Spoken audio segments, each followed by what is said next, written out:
and women of the Madison. I want to remind everybody that America is the only country where the police do not advocate for more gun control. Just something to consider. Many of you know America is the only nation on the planet where police coalitions do not advocate for more gun control, but less gun control. They either never mention it or are directly antagonistic to gun control. Every other fucking country, in every other nation, cops are oftentimes at the forefront of advocacy for gun control. To do everything possible to ensure that it's not only a special place, but a safe place as well. And we're going to continue to do that. So we ask for your patience as information is coming in. That's how busted. That's how busted American minds are. That's how busted we are as a nation. Information, but we want to make sure that gun control is not a leftist position. Working people cannot be disarmed. Yeah, man, shut the fuck up. On this particular incident, you're a fucking idiot. Okay, America is already in the throes of fascism, and your dumbass is over here being like, "Oh, gun control is not a leftist position." Yes, it is. Okay, yes, it fucking is. Reasonable gun safety measures is absolutely a fucking normal position. It's not left or right. It's just common sense. You're a goddamn idiot fantasizing about a fucking violent, militant vanguard revolution that is never going to happen. Shut the fuck up. The fire department is a part of this community, much like all of the folks standing up here with me today. Our hearts are with and our arms are around everybody impacted today and everybody within our community. With that, I won't repeat the details. Yeah, they think common sense is disarming the working class. Activity for today, much like Chief Barnes. Like I'm sorry, dude, if you're a psychotic person, like if you're a chronically depressed person, you shouldn't be able to have a gun, okay? Straight up. You could call me ableist all day, every day. I'm the most ableist motherfucker on the planet, okay? If you are a person who routinely experiences mental health episodes, you should not be able to have a gun because you will use that gun either on yourself or on others, okay? It is incredibly likely. Sorry, it's just the truth. And I find it very strange that you can't even talk about this. Like there's this broken understanding is so embedded in the minds of every dumb Amerifat that like you even find this supposedly Marxist position on no, the working class must be armed to the fucking gills, like to the arm to the teeth. Meanwhile, the American government's response to now I believe the number is like 14 veterans killing themselves every single day is basically telling them like, here, we'll give you a free lock on your gun safe. And put a photo of your family in that gun safe too, so you don't fucking kill yourself in the last moments. Like you look at that, and there's like one extra hurdle that you need to overcome in the moment. That's how fucked up the situation is. Thank you, Chiefs, both of you. This is an incredible. I don't understand. I say this as someone who enjoys shooting guns. Okay, I say this as someone who enjoys shooting guns. The notion that like guns are anything but a fun hobby is ridiculous. The idea that like we are more safe because we have more guns is demonstrably false, and yet people still make this argument. It is so shocking. Especially in the eve of yet another mass shooting at another school. It's crazy. That encourages depressed people to keep it to themselves, though. I wouldn't associate depressed people with mentally deranged mass shooters. What are you talking about? 50% of the gun violence that happens in this country happens because people kill themselves with guns. The fuck? As you've heard already, this is a whole of government response. It is not just. What are you talking about? It is not just City of Madison. Yes, dude, if you have suicidal ideation, you shouldn't have a gun. It literally makes the process easier, okay? The fuck? I'm not saying if suicidal people go and like do mass shootings. That's not what I'm saying at all. But they do sometimes kill themselves with their fucking guns. And the governor and others in the federal government and state. How do you enforce laws on a subjective medical diagnosis? You force it by law at the federal level. You say if you want a gun, you need to not only get an adequate fucking brain dead take. yo, fuck you for propagating a fucking stigma that you're not at all qualified to talk about, fucking idiot. I love this, dude. I love this. I love when dumbass Amerifats come in here and fucking chirp at me about how you don't understand. You're actually stigmatizing mental illness by saying people who are chronically depressed should not be able to have guns, because I believe that the primary purpose of government is to protect its citizenry, okay? Sometimes that means requiring motherfuckers to wear seatbelts when they're too stupid not to wear seatbelts. Sometimes it's to require motherfuckers not to drink and drive when they're too stupid to drink and drive. You will not be able to outwoke me on this context by being like, excuse me, sweetie. Excuse me, sweetie. You're actually being quite ableist. You're stigmatizing people with mental health. Yeah, dude. The overwhelming majority of people who are chronically depressed or have bipolar disorder or any number of different mental health complications in the community understand that reality. Okay, being depressed doesn't mean you can't decide your life is not worth living. You can value your own life while being depressed. I agree for more gun control, but saying depressed equals can't defend themselves. No, no, you're wrong. Okay, you're fucking wrong. Here's why you're wrong. The notion that guns are necessary for self-defense is already a fucking idiotic notion, okay? You have eaten that propaganda hook, line, and sinker. This country will be infinitely less violent and infinitely more safe if we just wiped out all the guns.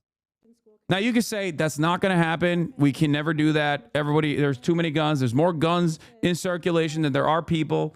And that's fine. I understand that. But you cannot argue against that reality. America, out of all of the other comparable OECD nations, is the one that has an overwhelming amount of gun violence. I wonder why. I wonder what the reason is. They have the same rates of mental illness, okay? We have comparable rates of mental health complications in this country. Why do we have significantly more gun violence? Because we have more guns. That's it. And we have no restrictions on who can have those guns. And it is unironically a direct byproduct of the interest, the for-profit interest of gun manufacturers, which is why it blows my mind that so many quote-unquote lefties will eat that propaganda hook, line, and sinker, not realizing that you are serving the interests of gun manufacturers so they can turn profits. It's so stupid. America is literally the only place on the planet this exists. In Australia, I cannot simply comprehend someone like my dad with bipolar and depression with diagnosed with cancer saying, hey, my son, check out this new gun I bought from a fucking Walmart. Yeah. Gun for me, but not guns for thee, head ass. No, guns for nobody. Or if you're going to have a gun, it should be heavily restricted. That's it. The primary purpose of a weapon is to end life. Okay? That's it. That's the primary purpose of a weapon. It's fun to shoot it. I get it. I shoot it. I enjoy it. But people should be able to demonstrate the responsibility of owning a weapon like that. People should have to at least identify themselves when they are purchasing a weapon. People should be able to go through rigorous background checks and mental health checks before being able to purchase a weapon with the primary purpose of ending your life or ending other people's lives.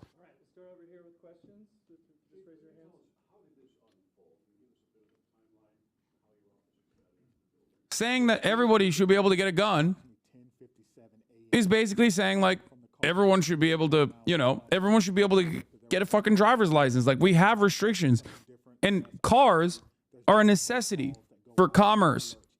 Cars are a necessity to be able to function in a car-reliant infrastructure. Guns are not a necessity in the same vein.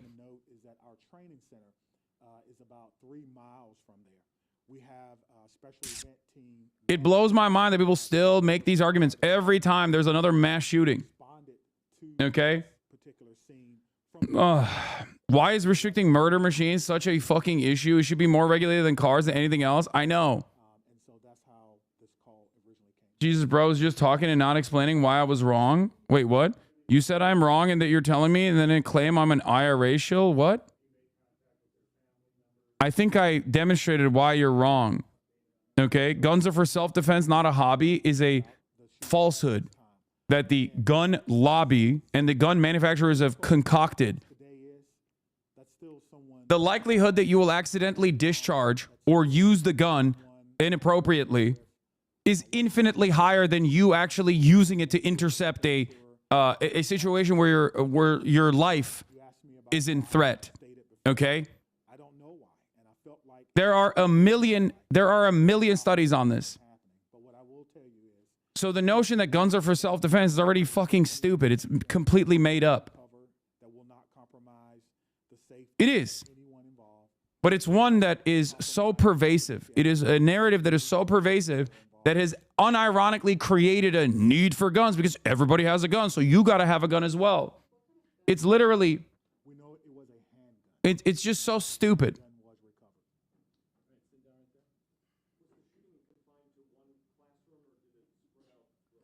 We know it was confined to one space. I do not know if it was a classroom or a hallway. One of the things that we've gotten very good at, certainly different from in so many instances of mass shootings and whatnot, okay?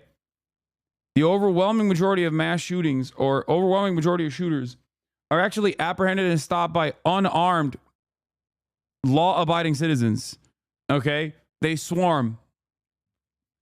And that is after the killer usually ends up shooting a bunch of people. This is why you have a gun problem. Listen to these crazy chatters. Yeah, this is a community that's supposed to be like super progressive, and yet even in a community of like super progressive, like-minded individuals, there's still going to be a shit ton of people who are just like, I love guns. I think you're a pussy.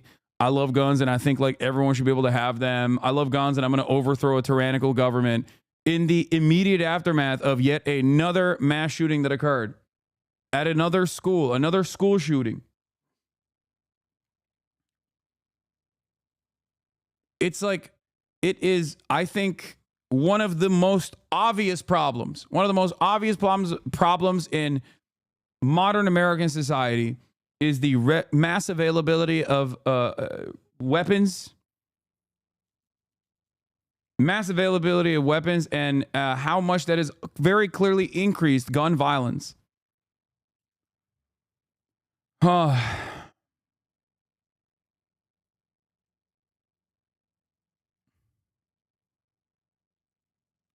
Do you think these guys will be there with their guns to overthrow the tyrannical government when Donald Trump refuses to relinquish control? No, of course not. Of course not.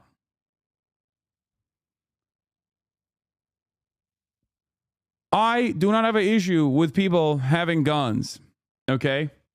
Although I believe that we would be living in an infinitely better society if, nobody had guns. Having said that, however, okay, and this is something that I've covered a million times over.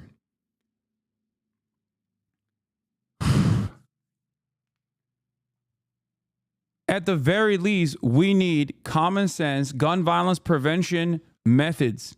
And that requires regulation and restriction. And the relatively modern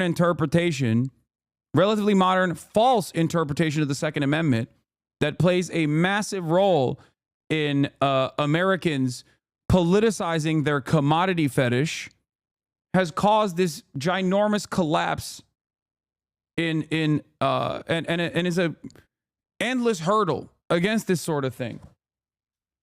Everything, if we're going to talk about this from the perspective of like cultural signifiers, like things that we associate with our identity, guns, just like every other commodity, is not just a thing that you own for a purpose. It's not like your pan, okay? It's not like it's not a replaceable commodity. It becomes something more than that. When you own a gun, you become a gun guy. You have a gun, you like guns, you know the different kinds of bullets, you learn more about guns. There's an endless sea of information out there on YouTube and on social media where you can just like get, you can get gun magazines. You become a gun sexual. It becomes a part of your life. It becomes a part of your identity. And not only is it a part of your identity, even though it's basically just like a fucking, no different than like purchasing Gucci bags or some shit, okay? And that's like your hyperfixation, that you like fashion or whatever, and you like, you know, Gucci bags. So you just buy a bunch of Gucci bags. Hasan is such a lib on this topic. No, I'm not. And if you think, if you're mistaken common sense with liberalism, then that's your fault. Okay?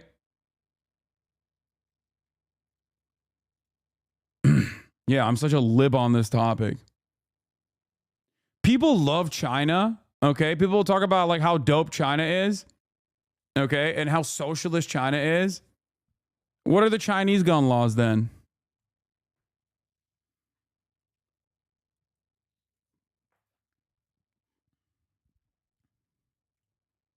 See, my hot tech is a gun pervert.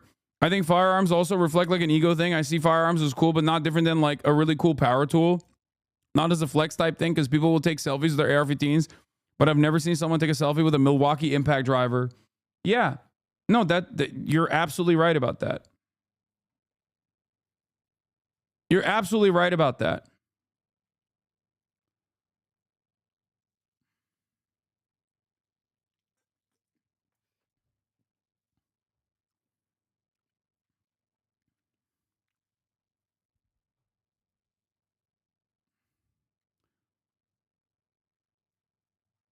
Anyway.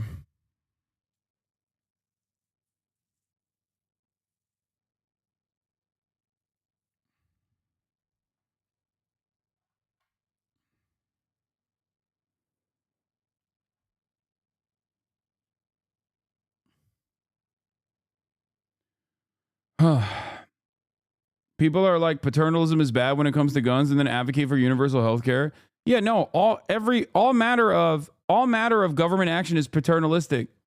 You are supposed to write rules and restrictions and regulations for the dumbest person in society. That's how you protect people, both from themselves and potentially from others as well. That's in the most reductive terms, that's what governance is about. Okay?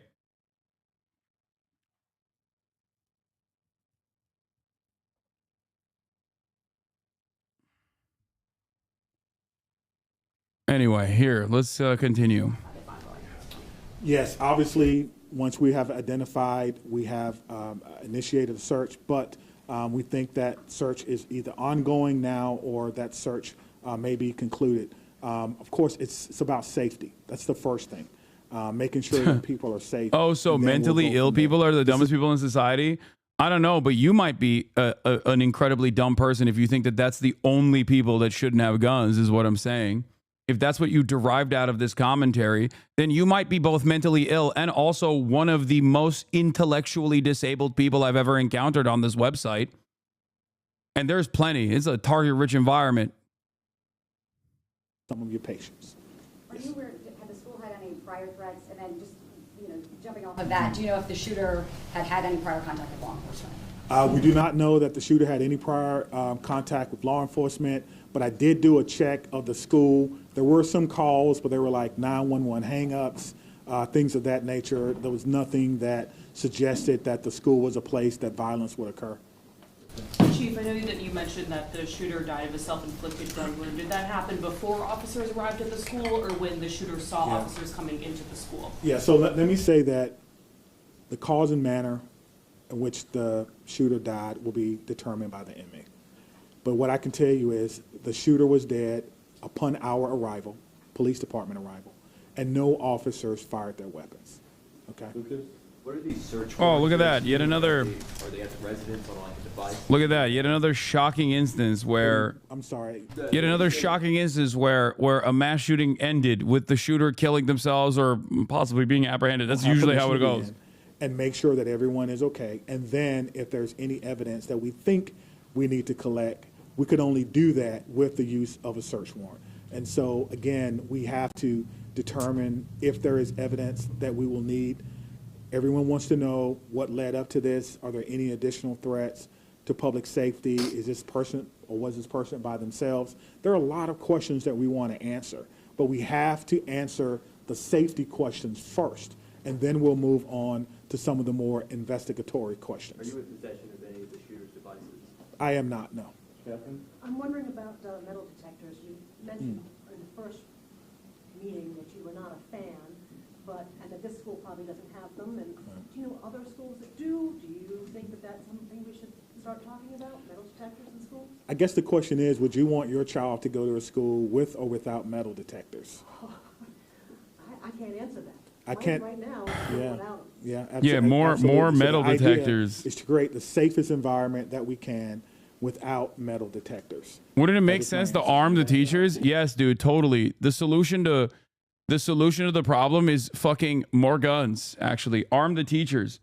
Arm the children is what I say. I think the children must not remain unarmed. They should have the opportunity to defend themselves, you know? Just like Israel. Arm the kids. Israel has a right to defend itself. The children have a right to defend themselves. Arm everybody. Important to the students, very important. It's a time for family. Students probably getting ready to go out on break.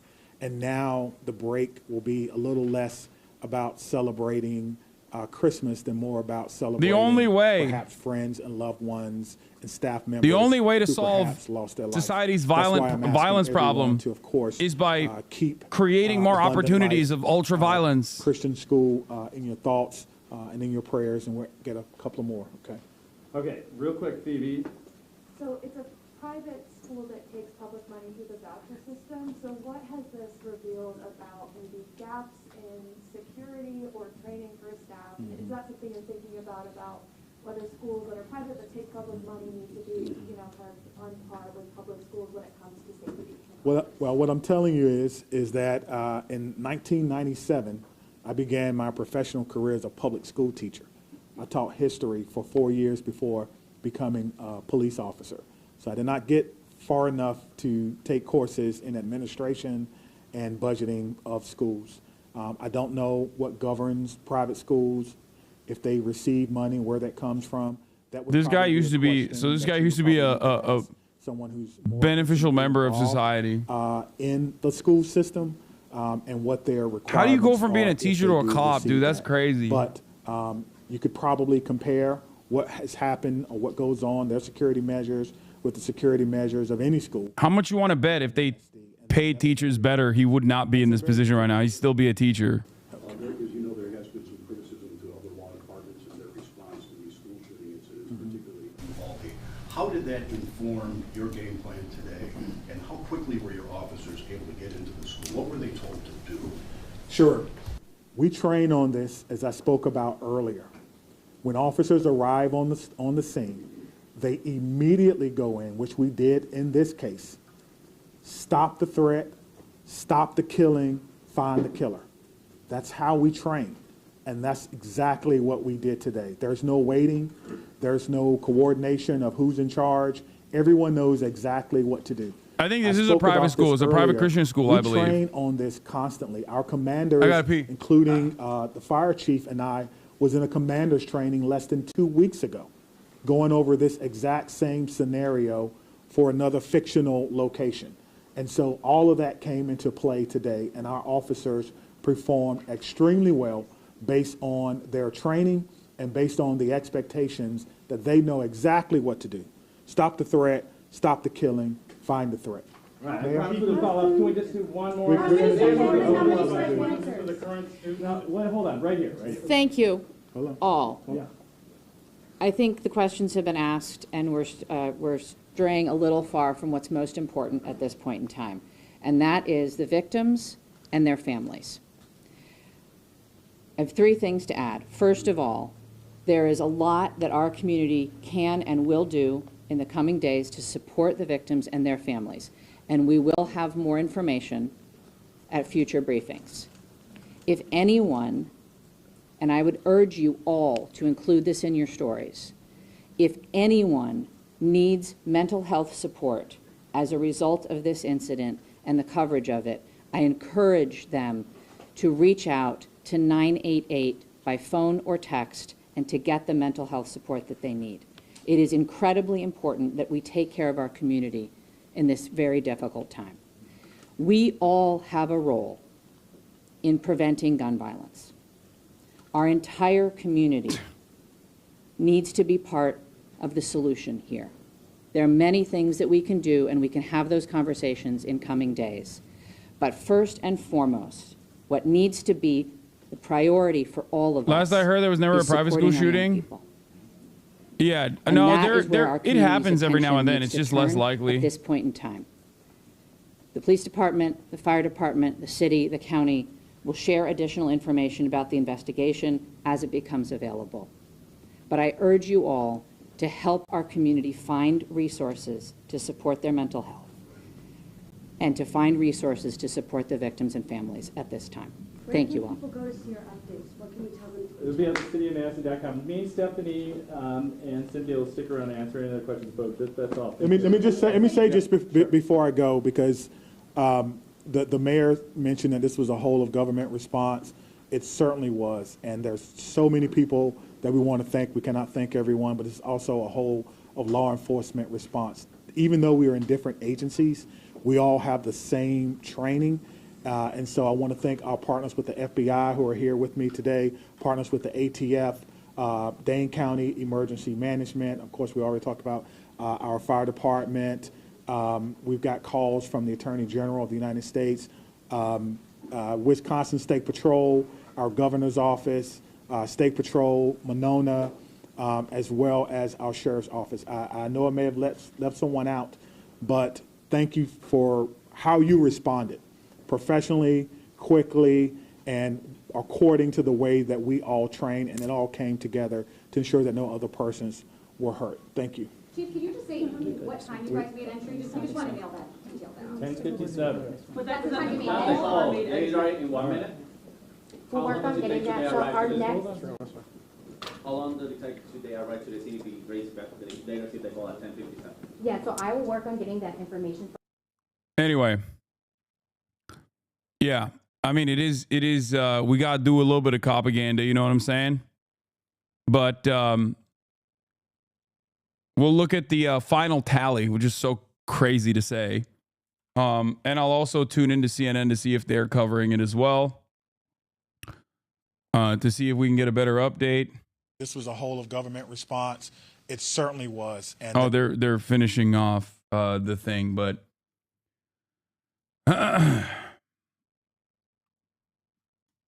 hold on.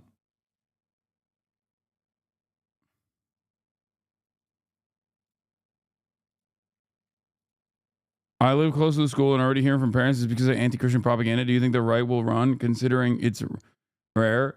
I mean, any argument in the immediate aftermath of yet another school shooting that hyper focuses on the background of the shooter, the mentality of the shooter, mental health, or potentially like the ideological reasons as to why they did this, which they will do, and Republicans do it all the time, even if the fucking shooter is a Republican, and in most cases it is. Any argument that does not obviously point to the real problem here, which is mass availability of guns, is a simple distraction. Christian school, a private parochial Christian school with about 400 students, K through 12. Police just confirmed the two victims killed were a teacher and a teenage student. 6 other victims were injured, including 2 students who currently are believed to have life-threatening injuries. Police got the call about the shooting just before 11 a.m. local time in Madison, Wisconsin. We learned moments ago that someone at the school called 911 to report the active shooter. Police say the shooter, who was also dead, was a juvenile, was a student at the school. Madison's police chief, Sean Barnes, noted earlier today this tragic event coming just 1 week. A teacher and a teen before the student was holidays. killed in the shooting at Madison Abundant Life Christian honest School. with 2 you, students are I'm suffering feeling, life-threatening injuries in critical a little condition. dismayed now. So close to Christmas. Every child, every person in that building is a victim and will be a victim forever. And these types of trauma don't just go 6 other away. people are injured. 2 of the students are in critical Today's condition with deadly life-threatening shooting injuries. The in other 4 Wisconsin students were taken to an comes area 2 hospital and are days expected to after survive. the nation marked the anniversary of a different At this school time, shooting, 3 people are deceased. During the media 2012 briefing Sandy earlier this Hook afternoon, it was massacre in Newtown, erroneously... Connecticut, which left 20. Wait, they're saying during the media briefing earlier this afternoon, it was erroneously shared 5 were deceased. Again, 3 people are deceased. 9 in total were injured, including 3 deceased.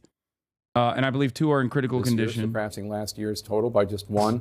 2024 has now seen the most school shootings in a single year since CNN began keeping track of this horrific statistic in 2008.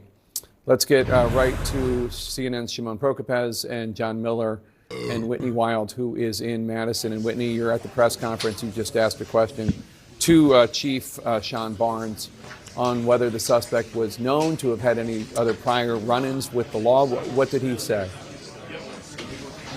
He said that the suspect was not known to law enforcement. I also asked if the school had had any threats, and he said they were really little surface things, 911 calls, hang-ups, things like that, but there wasn't anything that had indicated that violence would happen at that school, especially that violence would happen today. Jake, we did learn a little bit more. What we know is that someone from the school called reporting an active shooter, which the police chief says initiates a very specific protocol. The chief described an immediate response from law enforcement, although they did not say exactly what time they made entry. What we know is that that call came in at 10:57. I and other reporters here asked exactly what time did law enforcement make their way into that school. We are still waiting on that detail. Law enforcement is saying very little about the shooter other than to say it was a teenager at the school, Jake. They did not say the age of the shooter. They did not say the shooter's gender, but they did say that that shooter had a handgun, and we know from CNN's Josh Campbell that that was a 9mm pistol, a very common type of handgun, very common type of handgun for gun violence. Further, Jake, we learned that this area was confined to one space, although the chief did not know if it was confined to a hallway or a classroom. Those are still details that we're waiting on. Jake, at this point, the chief does not believe that they had a school resource officer. That would have come from the city. It would have been one of his officers. He said he is not aware of that. Further, Jake, and this is something that we learned earlier today, but as well, finalizing this, that when law enforcement finally made entry, Jake, what they saw was that the shooter had died of a self-inflicted gunshot wound. There are so many questions. The foremost, of course, Jake, is why. Here's what the chief said.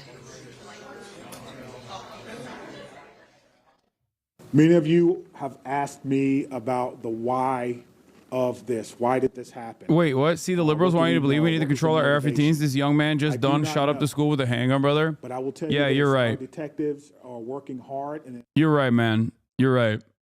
No gun control at all. Okay, no gun control whatsoever. You're right. Not only in this community, but in other communities around our country. Jake, what we know is that the 2 other people who died, one was a teacher, one was a teenage student. At this point, there are 6 people who are in critical condition. The chief described that with life-threatening injuries. 4 other students have non-life-threatening injuries, Jake. Many more questions to answer here. We expect to get an update later this evening, Jake. Isn't this embarrassing for America? The police chief, dude, Americans have no concept of shame. You can't shame people who are shameless. What do you mean? You think, like, broadly you can shame America or Americans? No, they don't give a fuck. When they arrived?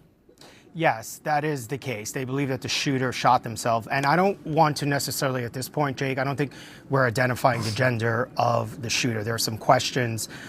So we can't identify the shooter yet as male or female, as we heard from the police chief there. But yes, they do believe that the shooter took their own life, and it was in the process of their response. They responded, they got the call around 10:57 a.m., and then within 15 minutes, we heard this incredible tell from the fire chief there of how within 15 minutes, they had transported everyone from the scene to the hospital, including the shooter. The shooter was still alive when emergency officials responded to the scene, and then they even removed that person, and they were able to get them some treatment, but they died at the hospital. But the key here, obviously, Jake, is they're still working through trying to identify exactly the shooter.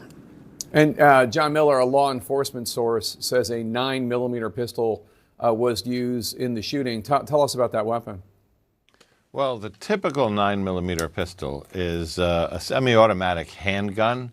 Most 9mm pistols can have a magazine that takes up to 14 rounds, which means if you have one in the chamber, that's 15 rounds. So this is a small, compact weapon, relatively easy to conceal, and one that gives you a large capacity of rounds to fire, which in a case like this, of course, just increases the damage, the danger, the impact. One of the things that we have learned throughout the terrible and repetitive history of mass shootings and school shootings, but particularly with school shootings, is that most guns come from the home. You know, when we ask questions like, how did this child in every place from Uvalde to other places, you know, obtain these weapons, it comes from the home in most cases. And with a teenager, this is one of the reasons that we hear the chief saying we're obtaining search warrants. When they go to search that home, they're going to be looking for the phone, the computer, the laptop, the things where they may find the building blocks, the planning, the writings about what led to this shooting to establish motive, any notes or communiques left behind where maybe the shooter put forth motive. But they're also going to be looking for, are there guns in the home? Are the guns accounted for? Is Police this one of shooting, those school guns? shootings are a white Is supremacy one problem, not a gun accounted problem. for? It Are there absolutely boxes, is a gun ammunition, problem. and What are so you on? talking about? Because they're going to want to obviously find out where this weapon came from. You think other countries don't have white supremacy baked into their core identity? Why the fuck don't they have mass shootings in other countries, school shootings in other countries? Every single thing that you can point to in the United States of America, all of the other components that you can point to, isolate and identify, exist in virtually every other country on the planet. Okay? The one thing that does not exist in other countries is the ready availability of guns, the number of guns in circulation, and the ease of access to weapons. That's it. I mean, not in the same way that the U.S. has white supremacy, just saying. That's fucking delusional and also ridiculous. Okay? What are we doing? Oh my God, every single time, dude. This community has learned nothing from the past election cycle and the loss of the election cycle and how, like, staying on message is supposed to look like.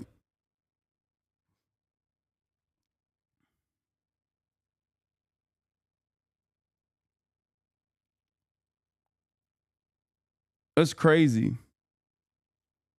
Yeah, it's the white supremacy. Let's look at Madison, Wisconsin.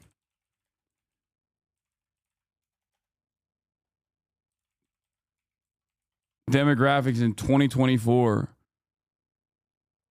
7%, half the percentage. Madison, Wisconsin is 74% white. Is white people killing other white people? Not to say that there aren't fucking Nazis in Madison, Wisconsin, but the notion that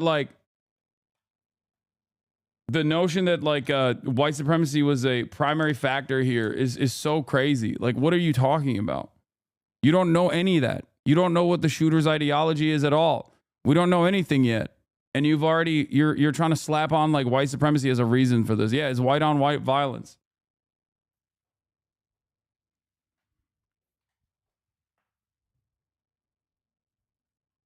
I just like even if this is straight up a neo-Nazi that did the shooting, it doesn't matter. Okay? It could be a straight up neo-Nazi that did the shooting and said, I'm doing this for being a neo-Nazi. Guns are still guns, and their readily available nature of guns.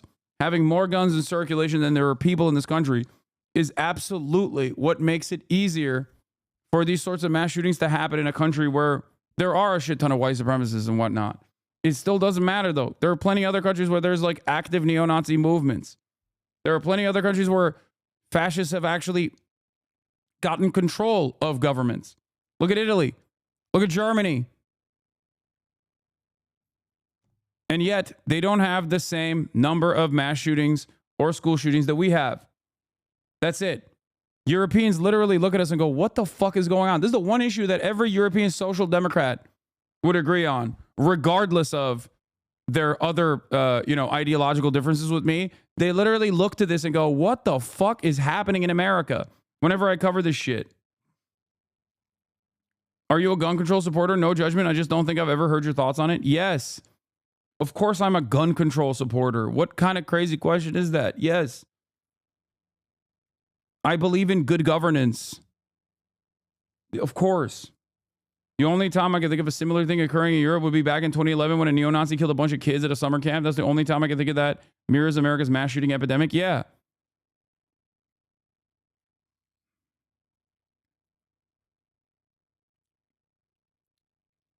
Right-wingers in a country outside of the U.S. look at our gun violence with the same eyes as left-wingers? Exactly.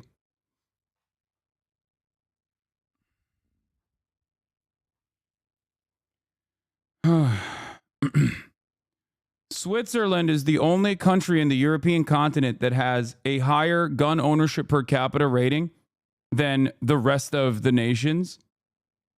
And yet, because of that reality, they still have more gun violence per capita than other countries. And having said that, it is still infinitely more limited. It's marginally higher than other countries in Europe. Having said that, however,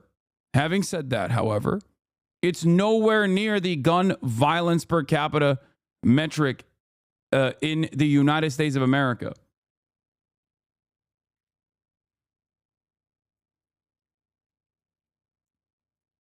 So, I mean, it's a perfect example that it's a perfect demonstration that, yes,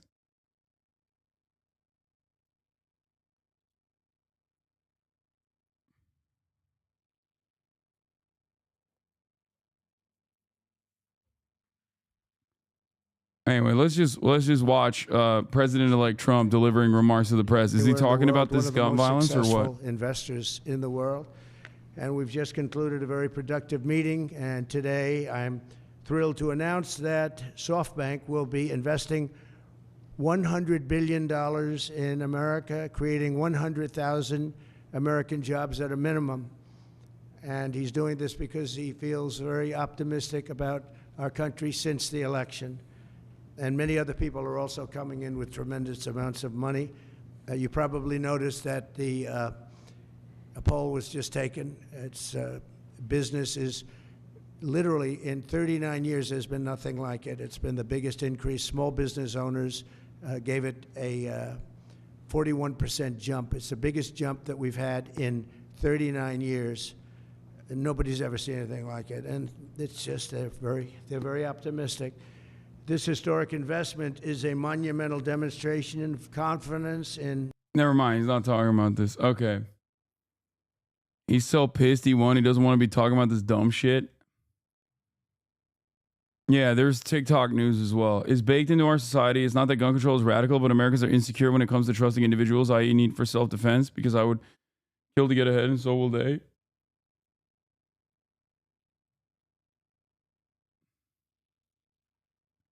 Socialist clothing company founder creating disturbing most wanted CEOs playing cards in the wake of United Healthcare shooting. Socialist clothing company? What is this? The founder of a socialist apparel brand who was called online for the death of corporate executives was planning to sell a deck of cards of the most wanted CEOs, complete with names and faces decorated with illustrations of gun range targets.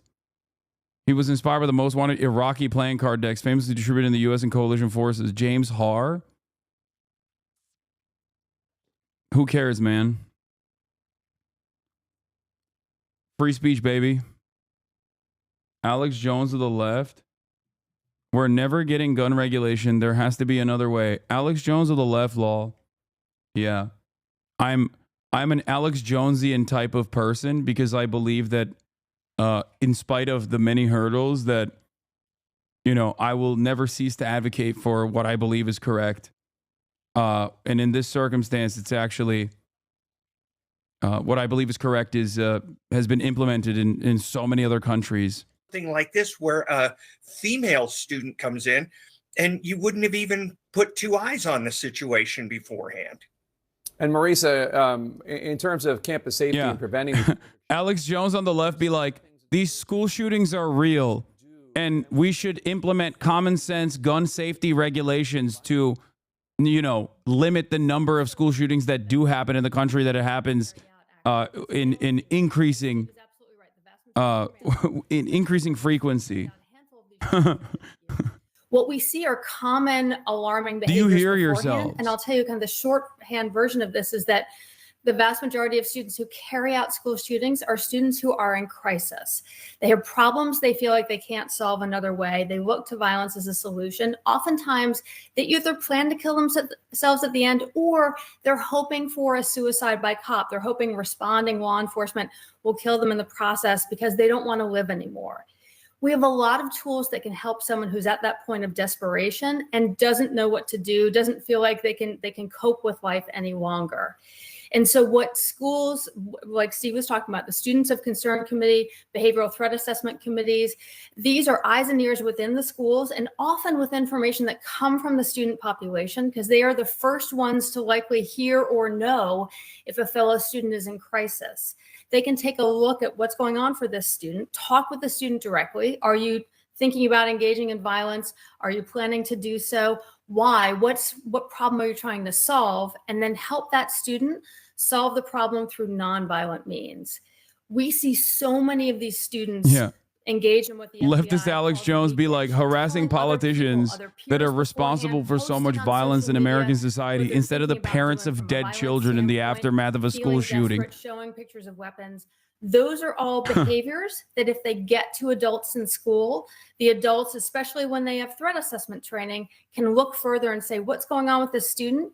How can we figure out are they considering violence? Are they feeling desperate? Are they suicidal? And how can we help stabilize that person and put them on a better path? All right, Marisa and Steve, thanks to both of you. Really appreciate it. Coming up 1 week before Christmas, a young student has been killed. A teacher has been killed. How will Madison, Wisconsin even begin to deal with this horrific day? An area leader will join us next. Dude, this is wild stuff. I swear. It's always like, it's just so commonplace. It's just so commonplace at this point where it's like we have streamlined the coverage. We've streamlined the coverage immediately. First of all, never let a good crisis go to waste. Okay, that's number one. What do I mean by this? Now we have like additional industries tasked with, designed with the purpose of extracting some kind of profit out of tragedies like this, where we now have like, gun violence, school shooting, gun violence related trauma experts. You know what I mean? You have like businesses dedicated to hardening schools because they're soft targets as it stands currently. It's kind of crazy. Like the one thing that keeps spinning is the wheels of capital. No matter what happens, there's like endless tragedies. And yet we always seemingly find a reasonable market solution. And that doesn't mean that we're actually eliminating the problem. It's never about eliminating the problem. It's about trying to triage and I guess like stop the bleeding by, making more money. Yeah, one man's tragedy is another man's opportunity. Owning guns puts people in your home at greater risk of being killed. New study shows millions of Americans may have already asked themselves these questions or versions of them, especially in the wake of horrific mass shootings like those in Buffalo and Uvalde. Record-breaking spikes in gun sales over the last 2 years, alongside surveys indicating that self-protection continues to be the dominant reason for buying guns, underscore a widely held belief that a gun in the home has security benefits. A new study from my research team recently published in the Annals of Internal Medicine shows no such benefits. We found the opposite.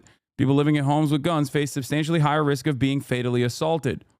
Mass shootings are the most visible form of gun violence in America, but they account for a small fraction of fatal shootings. 100% correct. It's the tip of the iceberg. Most of these deaths are lesser known, private tragedies that occur in homes and on the streets. We studied 18 million adults living in California. Nearly 2,300 of them that died by homicide over the 12 years of the study. Thanks to California's historical archive of firearm transactions, we can identify who in this enormous population personally owned guns and who lived with gun owners. The study's goals was to see whether homicides were more or less likely to occur in homes with handguns.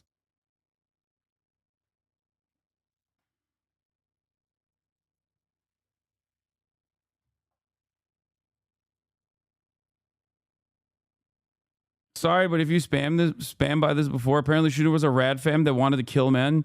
This is only from Twitter, but seems credible. No, it doesn't seem credible. You just said it's only from Twitter. We don't know anything yet. Well, that could be the case.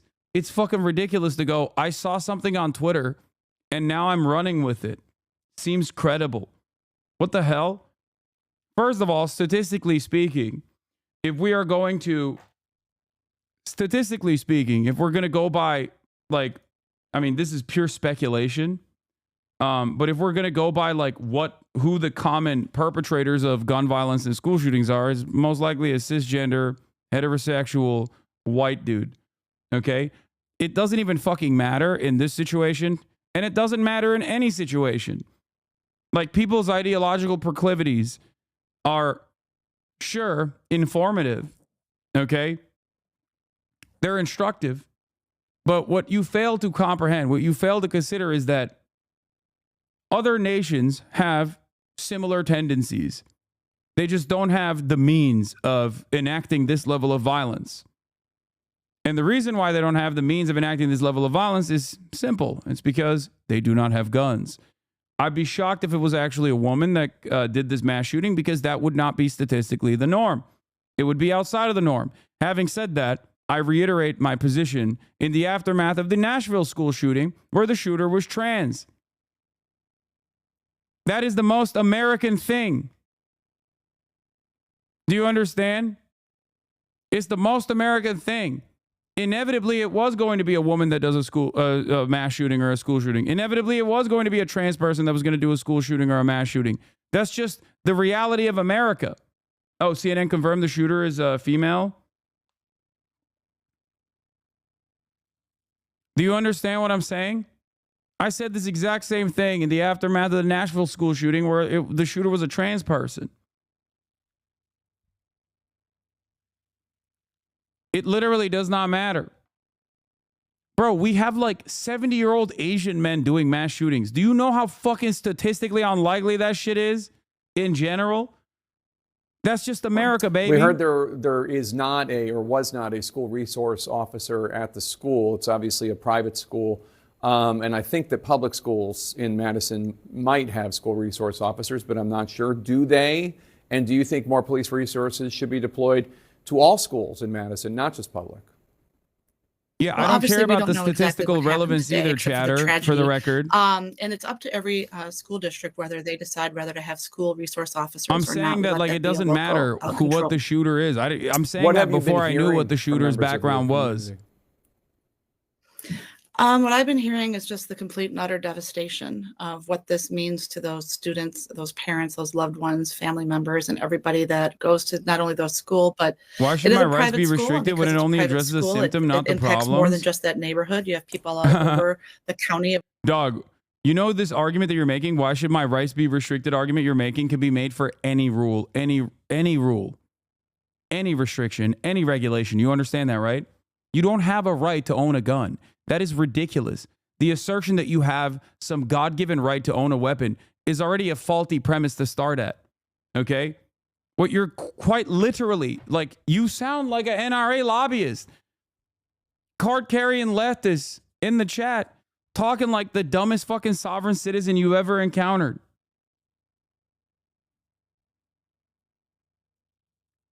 Tragedy. Also ahead, a bit of the news-making remarks from President-elect Trump, commenting on his conversations with world leaders, the outgoing administration, and his cabinet picks and more. Stay with us. Listen to Chasing Life with me, anyway, Dr. Sanjay. Chatter sounds like an NRA shill. How will you make sure gun control doesn't just concentrate gun ownership in the hands of the right? What do you mean? What are you talking about? Like...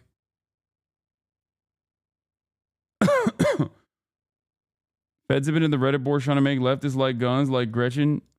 Wait, what? I mean, leftists do already like guns. American leftists do. American leftists are crazy. Americans are crazy. It's just like one of those issues where, you know how like even right-wingers in other countries are not so brain broken as to think like every person should own a gun? America is the exact opposite. Left-wingers, just like right-wingers, love their guns, okay?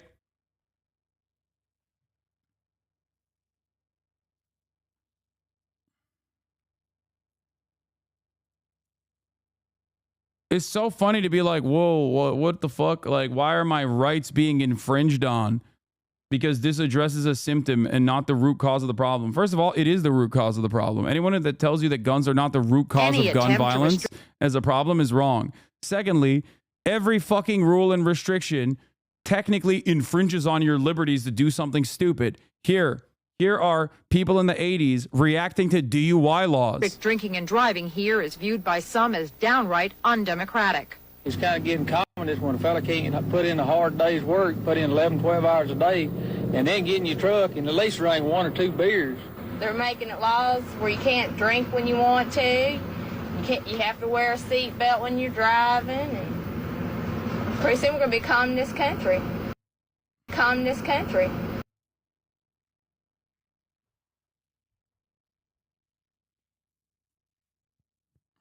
It's so crazy. It's just nutty. I don't know. As a Wisconsinite, I still agree with them in that video. No, I know. Yeah, what about my rights to drink and drive as a woman? Previous studies have probed that question with virtually all finding higher homicide rates in homes with guns, but our study had 3 novel features. First, rather than calculating the household as a whole, as the prior research has done, we focused on household members who live with a handgun owners, but weren't themselves owners. In other words, we tackled a secondhand risk of firearm ownership. Surprisingly little is known about the secondhand risk of a gun in the home. Imagine being able to separate the risk of smoking to smokers and the risk of environmental tobacco smoke for everyone else. That, unfortunately, is about where gun violence research stands today, at least partly because of the data needed to conduct such studies do not exist. California's archive is unique. You know what else California is unique on? Despite being a fucking massive state and having a bunch of like weird loopholes as well, or weird laws, like patchwork of laws that make it less fun to own a gun and more annoying to own a gun, for example. All of those problems have led to one thing, and that is California's gun violence rates are lower than the national average.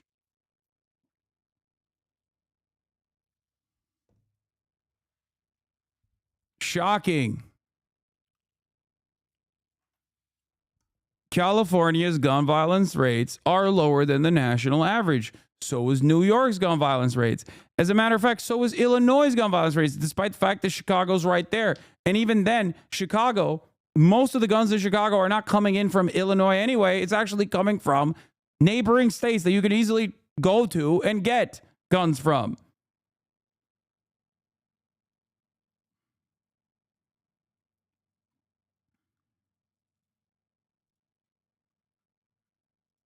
Gun violence statistic map. Guys, you're about to find out something incredibly shocking. States where there are less restrictions on access to guns have significantly higher gun violence rates. Okay? The one exception to this rule is Washington, D.C. And even then, it's usually proximity to other states where you can get guns with ease. You know this fucking map. You've seen this fucking map. I've shown this map many times over. DC is the one exception to the rule.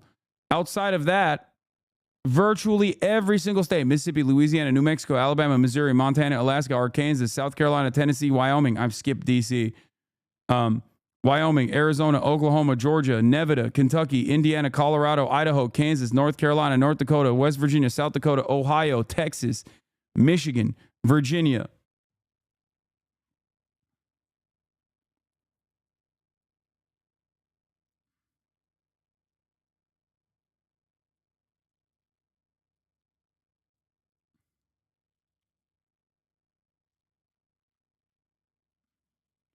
Poverty also has to do with it, certainly. Do we know how socioeconomic status may confound these statistics? Yes, poverty plays a major role in this. Of course it does. It plays a major role in everything. But it's kind of like this.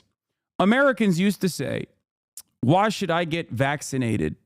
That's just for obese people that could die from COVID. In a country where there is a 60% obesity metric. That means most Americans are fucking obese. They need to get vaccinated. You can't fantasize about a country that we are not.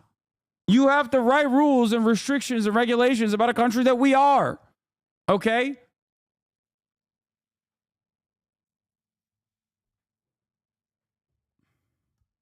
The fuck?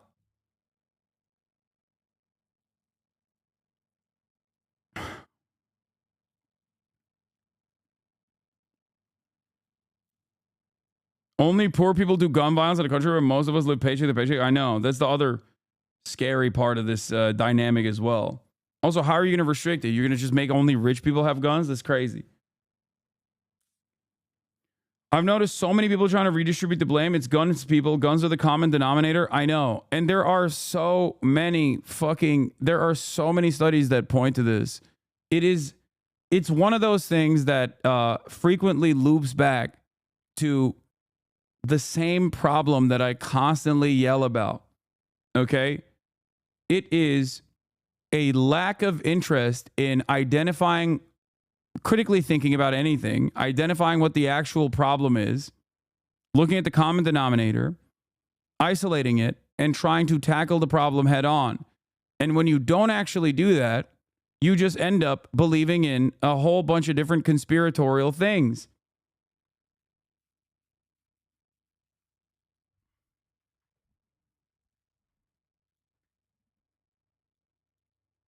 What? You already forget the rich guy that shot a CEO? What? Oh. I'm not saying rich people don't have a... what are you talking about? I'm not even arguing against this. Like, you're literally arguing for a position that I do not hold. I'm done. I'm not doing that.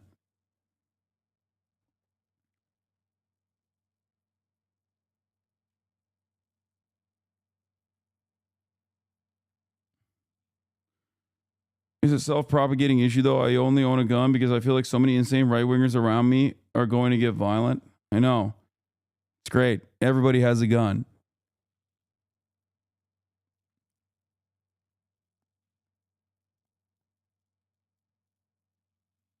Abundant Life Christian School officials asked for prayers on Facebook after the fucking shooting.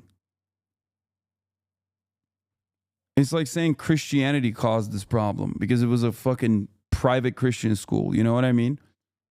I would never make that argument. The following list of the shooter are all anime accounts. We don't even... How have people found the shooter's account yet? The name has not been released. I believe CNN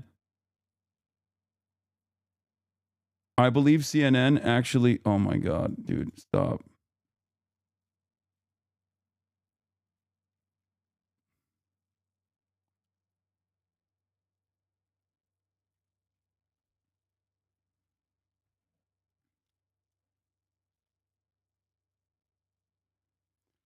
Oh.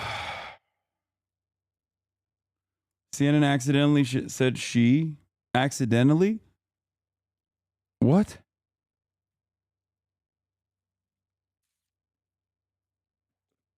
They wrote a manifesto on Google Doc but forgot to give read access to it? Wait, what?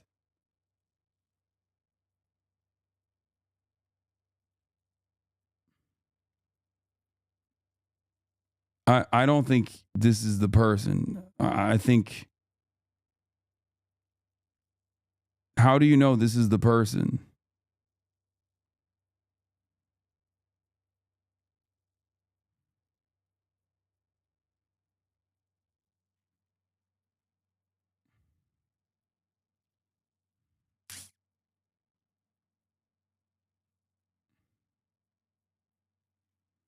Yeah.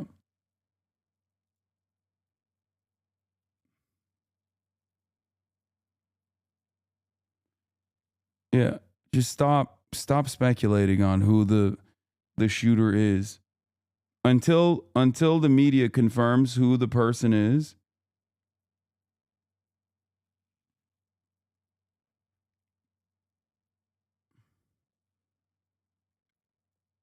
The only confirmation that has come so far is that the Madison school shooter was a female, law enforcement official says. The suspect, who was a teenage student at the school, is also dead.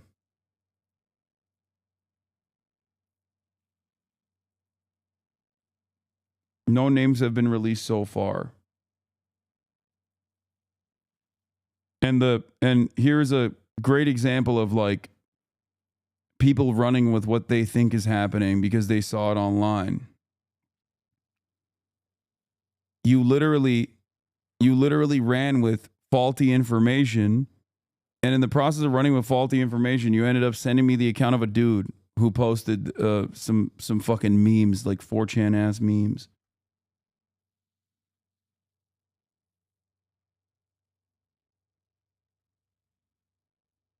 I repeat what I said. I repeat what I said when the Nashville school shooting happened. It literally doesn't matter. While the overwhelming majority of shooters are white men, for the most part, it still does not change the dynamic. It's America. Inevitably, people from every kind of background will probably engage in a fucking mass shooting. And the reason for that is because the United States of America is an incredibly violent culture, has an incredibly violent culture, but more importantly than that, no access to fucking mental health. But more importantly than that, last but not least, perhaps the most significant, has a shit ton of weapons readily available. Okay?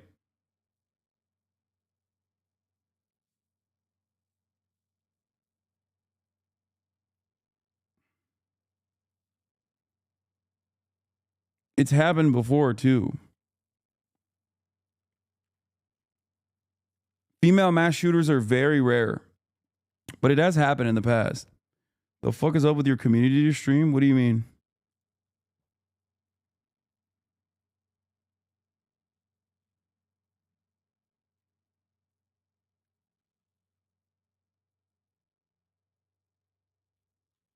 Yeah. What? Here's what Tom Homan, the upcoming fucking mass deporter in chief, is saying.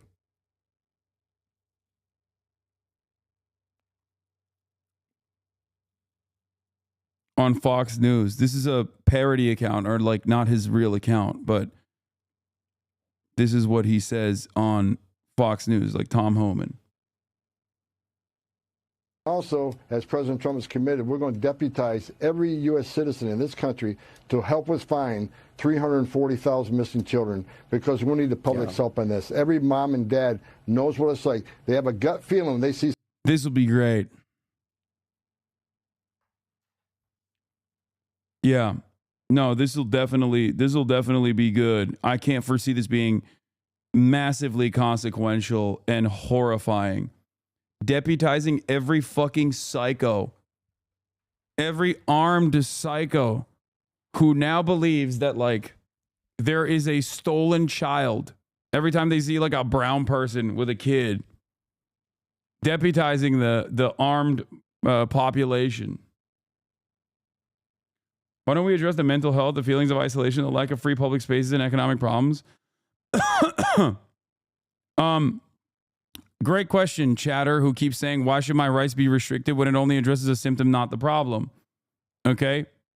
Great question from the chatter, the NRA lobbyist in the chat that is advocating for less gun control or no gun control, while simultaneously saying, well, why don't we just advocate? Why don't we fix all the other problems?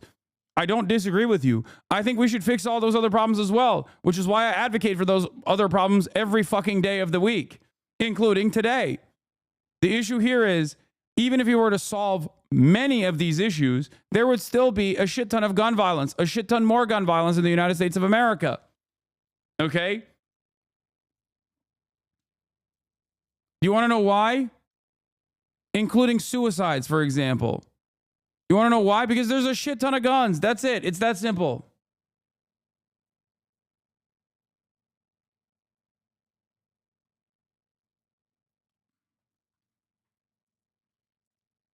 It's so funny when people go, oh, dude, why don't we address the underlying material problems? Yeah, really?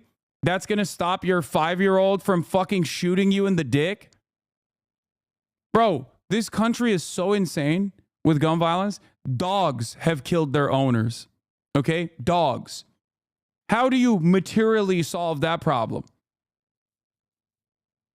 We have such an insane country with so much readily available weaponry that this is a country where a dog has killed their owner with a gun in the car. How do you solve that?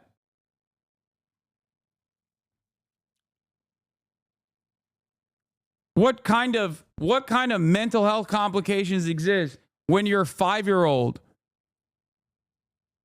picks up your gun and shoots you in the fucking head with it? They don't know what the fuck they're doing.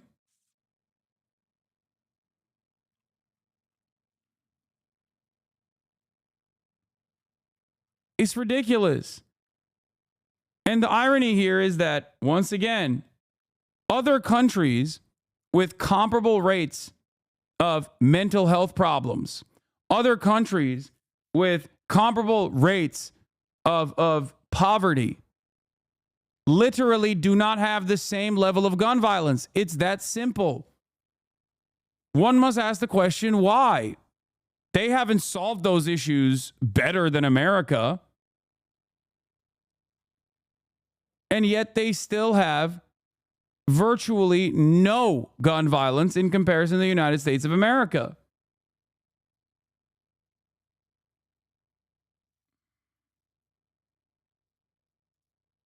Yeah. Toddler accidentally shoots mom, 22 dead while playing, what? With mom's 22.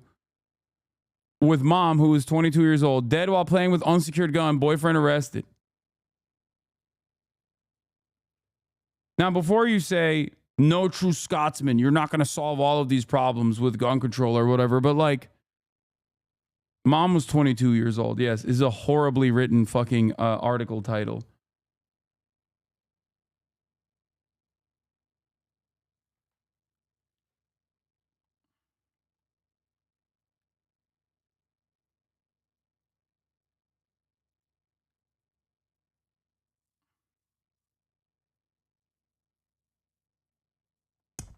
How do we know it's an accident? I say arrest the kid.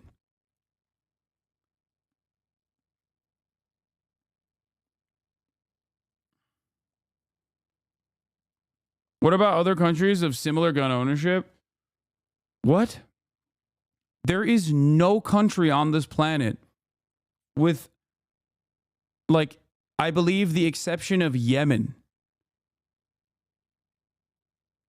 that has a similar rate of gun ownership. And even Yemen does not come near the American rate of gun ownership. There is no country on this planet that has a comparable rate of gun ownership. Like, people talk about, I talked about Switzerland earlier. Not even remotely close.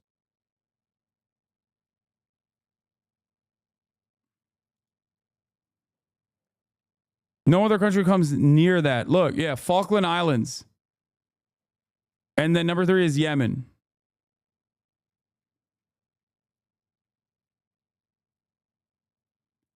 And in every other country, whether it be Serbia, Montenegro, Canada, Uruguay, Cyprus, Finland, Switzerland, whatever, they all have gun control. No other country has nearly the readily available firearms rating, like the firearms availability per capita rating. Okay?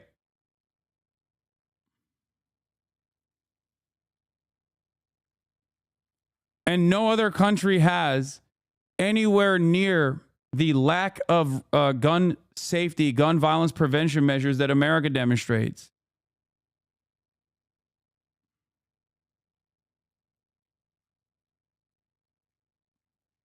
It is fucking crazy.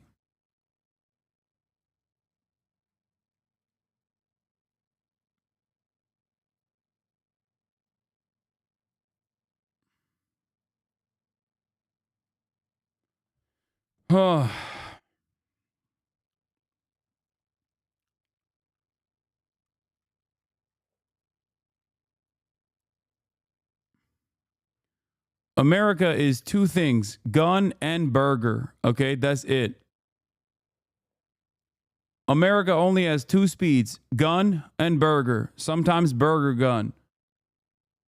Don't touch either of those things, please.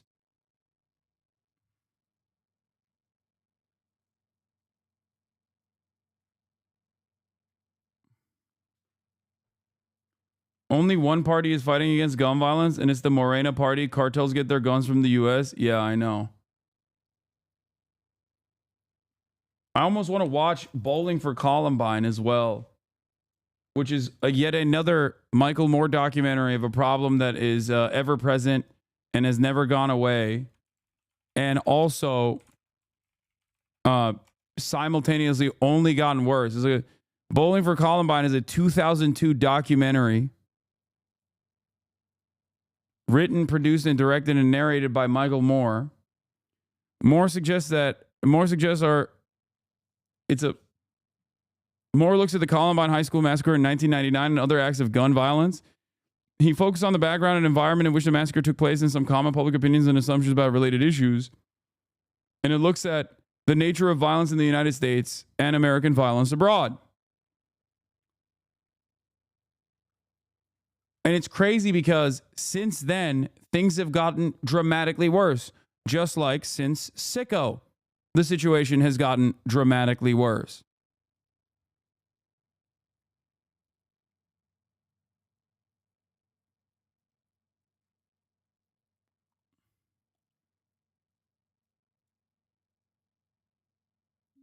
Yeah, my first ever ban happened because I watched pieces of Bowling for Columbine. But it was actually not necessarily Bowling for Columbine and gun violence that got me banned.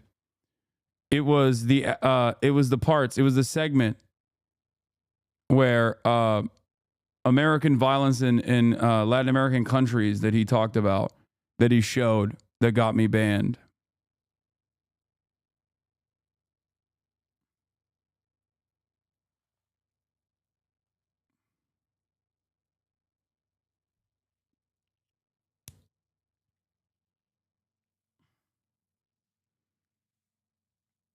It's kind of crazy to think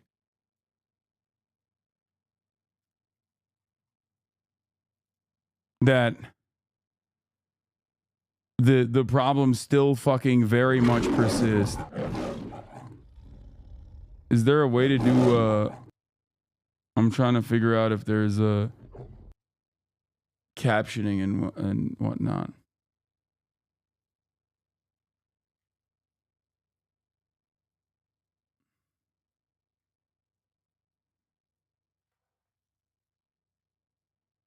Sorry.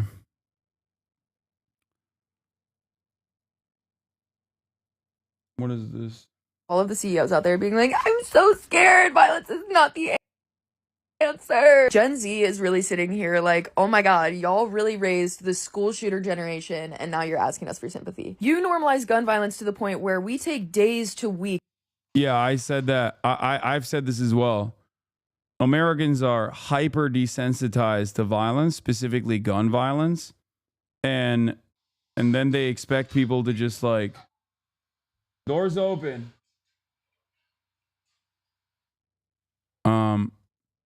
The policies you support would mean more Americans living. What about all other living things? What?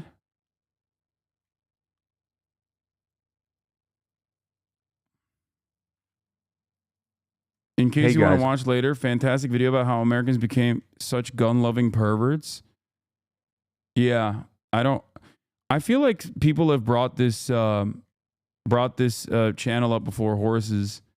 I will watch this actually. All Horses videos are available ad-free, uncensored, and 1 week early on Patreon.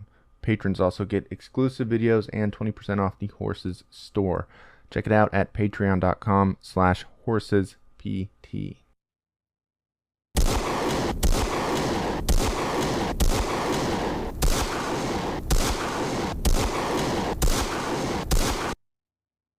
Compared to similar countries, America is a violent place. In America, people die violent deaths at a much higher rate than in other rich capitalist countries. This violence has expressed itself in a number of ways throughout history, but guns are currently and have always been part of the American language of violence. This video is not intended to prescribe some solution for American gun violence. I will not advocate for gun rights or for gun control in this essay. Instead, this video will identify in an objective way why America seems to have a genetic, unending, and unstoppable fondness for firearms. The first thing we should determine is simple. Do Americans actually love guns? The answer here is complicated. According to the Pew Research Center, only 32% of Americans say they actually own a gun. This stat alone would indicate that perhaps Americans don't actually love guns as much as we may believe. But when we dig further into these statistics, we get a more comprehensive version of the truth. Despite a statistical ambivalence about gun ownership, Americans have more guns per capita than any other country in the world, by a large margin. Per 100 residents, America has about 120 guns. The next highest country is Yemen with about 53. So, within the context of the globe, yes, we can say that Americans relatively do love guns. The majority of Americans do believe that gun ownership is a right.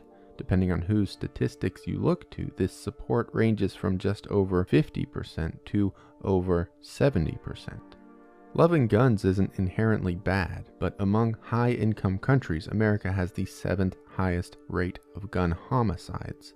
The countries that are ahead of America, though, are small nations with whom America probably can't be compared. Panama, the Bahamas, Trinidad and Tobago, to name a few.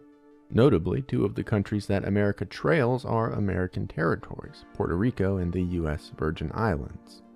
When we compare American homicide by gun rates with our global peers, America is an outlier. Among high-income countries with populations over 10 million, America is first with 4.52 gun homicides per 100,000 people. Saudi Arabia is a distant second. Canada has 0.62. The UK has 0.01.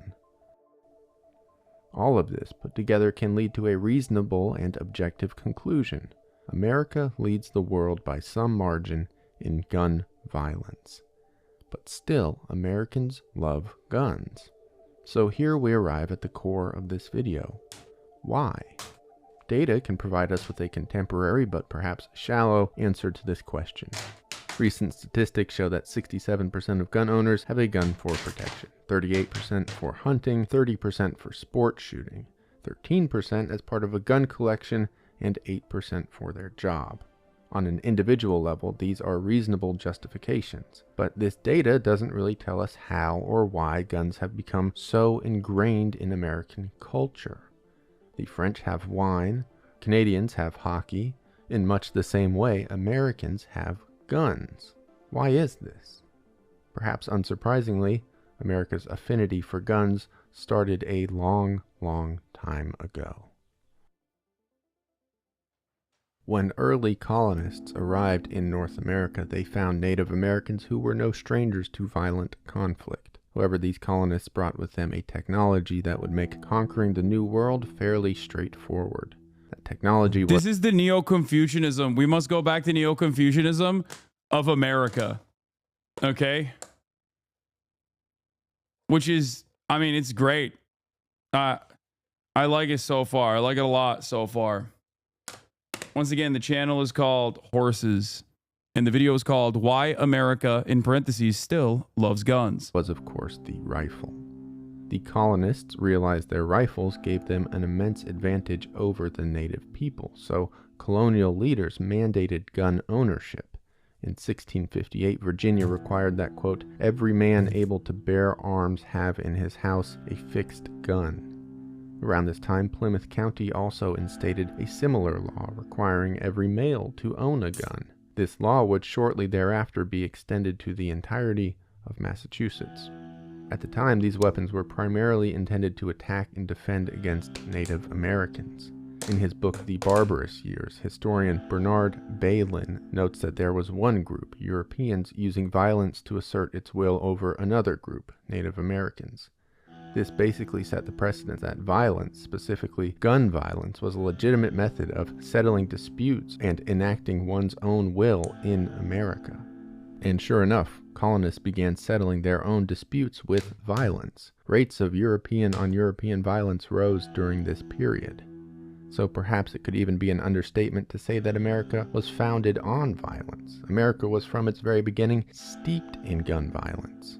Certainly conquering land is different than shooting up a school, but the point remains. Since Europeans arrived, America has had violence through the use of firearms.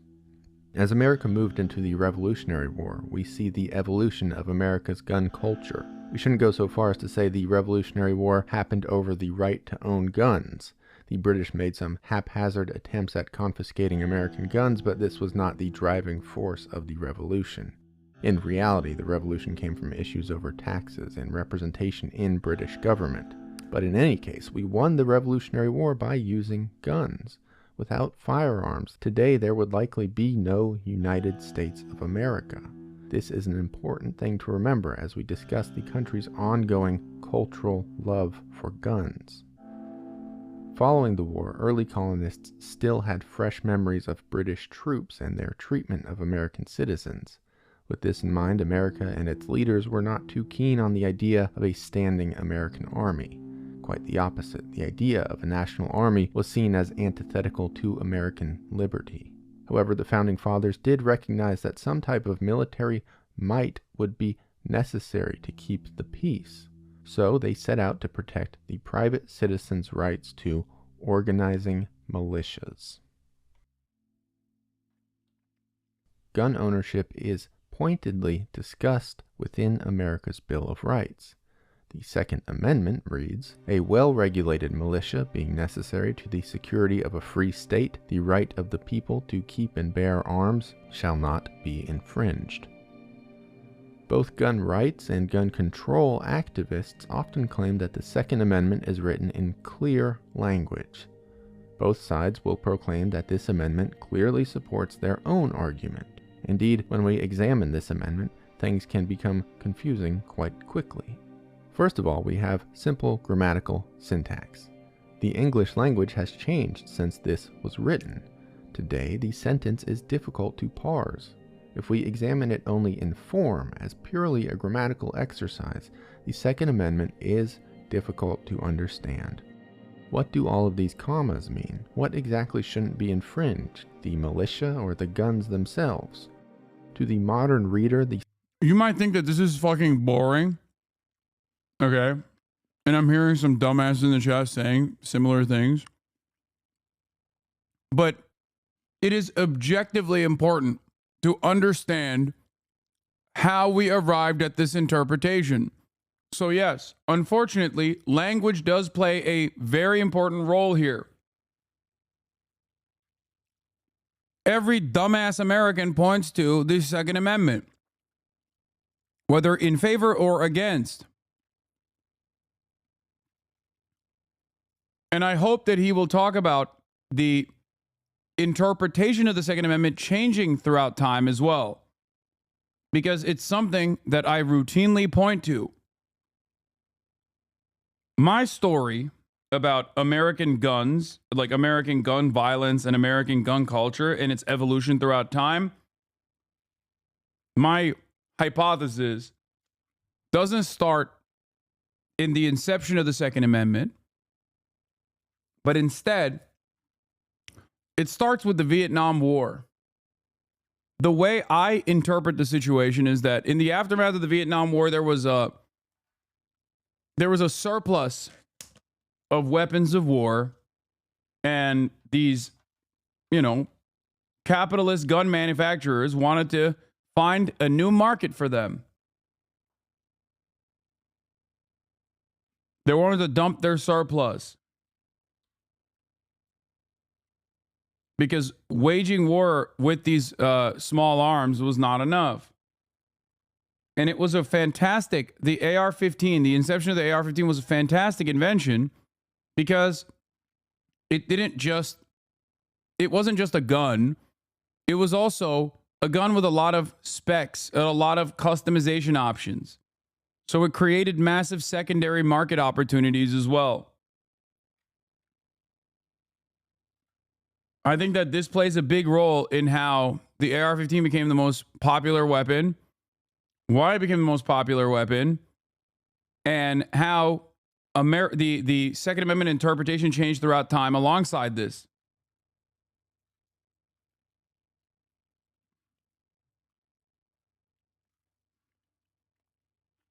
The Second Amendment is not written very clearly. After all, if it was, there certainly wouldn't be so much debate about it. The meanings of words have also changed in ways that can enhance arguments for either side of the issue. Take the word regulated. Pulitzer Prize-winning constitutional scholar Jack Rakove says that in the 18th century, regulated did not mean subjected to laws or government restrictions. Rather, it meant that the militia would be armed, organized, and properly effective. So we could take this interpretation to mean the Second Amendment does not endorse government regulation of firearms. But then there's the phrase bear arms. Saul Cornell is another leading constitutional scholar who is considered one of the foremost authorities on Revolutionary-era legal thinking. Cornell has indicated that the right to bear arms had almost nothing to do with personal self-defense in revolutionary America. At the time, firearms were not considered tools for self-defense. They were military objects. Edged weapons and blunt objects were more in line with the idea of self-defense. To use a gun for defending oneself would have been like using a hatchet to cut vegetables.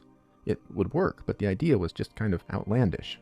So this interpretation seems to indicate that the Second Amendment doesn't protect the right to gun ownership. Rakove and Cornell are both equally esteemed and qualified constitutional scholars, and each of them can lead us down different paths with the Second Amendment. These are just two examples, but there are endless more. Modern America has not been able to reach a conclusion on the Second Amendment because a lot of intelligent, qualified individuals have wildly differing interpretations of the text.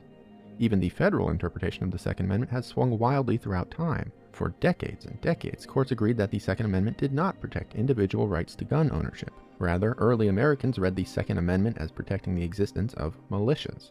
However, in 2008, Supreme Court justices declared that the Second Amendment does in fact protect the right to individual gun ownership.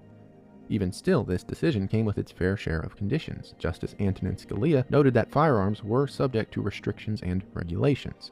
The point of all of this is not to come to a conclusion on constitutional law. There are a lot of other Second Amendment stones I have left unturned here, and that is intentional. It is not my desire to advocate for any particular reading of the amendment, but rather we can take all of this to understand two things. First, the Founding Fathers believed that people should be allowed to keep rifles at home. This is included in the Bill of Rights. Second, America has never really known what to do about this. The Second Amendment has continuously been interpreted and reinterpreted as the basis for wildly divergent opinions and pieces of legislation. As we move forward past the 18th century, America's gun culture truly begins to take shape. In the mid-19th century, guns were still not seen as instruments of violence. Instead, they were tools. They were more shovel than sword. This was perhaps in part because they just didn't work very well. These guns were clunky, unreliable, inaccurate, and generally troublesome tools. But then a young man named Samuel Colt got to work.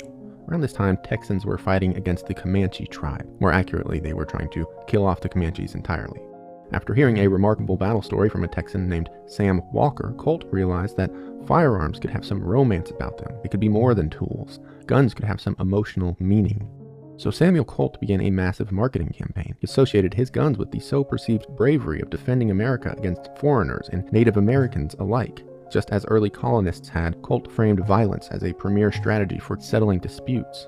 Samuel Colt sent free merchandise to politicians. He circulated pamphlets. He hired a famous painter to depict scenes of Colt guns saving American lives. Other firearms manufacturers soon followed suit. They all focused their efforts on handguns, which could be produced quite cheaply in America. For a long time, guns had been prohibitively expensive. That was no longer the case. Manufacturers like Colt made cheaper and cheaper handguns. In 1850, a Colt revolver was $12. By the year 1900, a .22 caliber Colt could be had for 18 cents. The country also had fewer restrictions on firearms than Europe, which alone incentivized gun ownership. People could, so they would. These newer, smaller guns were also quite convenient. They were more reliable than past firearms and could be neatly tucked away into the belt line. Combine all of this with an effective marketing campaign, and firearms like the new Colts were immensely successful. These guns made it easier to kill people. Strangling or beating a person to death brought an immense amount of risk. You could get hit back. There's also a lot of thought that had to occur before, during, and after such an act. Rifles were too cumbersome and bulky to carry around on one's person. There were essentially barriers to entry as far as violence was concerned, but handheld revolvers and handguns broke these down entirely.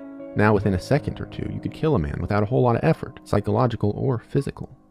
During the 14 years when these changes were happening, firearms ownership ballooned to 10 times what it had been at the turn of the century. This reality was occurring against an increasingly violent backdrop. As the country hurled itself towards a civil war, America was becoming more and more homicidal. With the proliferation of slavery, there arose a new group which Americans desired to control. Taking cues from their forefathers, slave owners and other Americans used widely available firearms to control African slaves. Homicide rates skyrocketed across the nation in a time that is often called the riot era. Alongside this, increasing industrialization was making American cities more bountiful and more populated. This surge in productivity required more labor, so immigrants began to pour into America's largest cities. They were met with rampant xenophobia, which often translated to violence. Some American political parties declared that these immigrants, Scottish, Irish, and German, would bring with them violence, and that increased immigration meant increased danger for Americans. All of this, the violence and the proliferation of firearms, just spread and spread. The American West became the Wild West as prospectors clashed with Native Americans. It's so funny that any point, this is why I say America's a proto-capitalist nation before people even understood what capitalism was. But at every single point throughout American history, the same through lines are right there. The same problems persist. The same issues are right there for every single person. Again and again and again.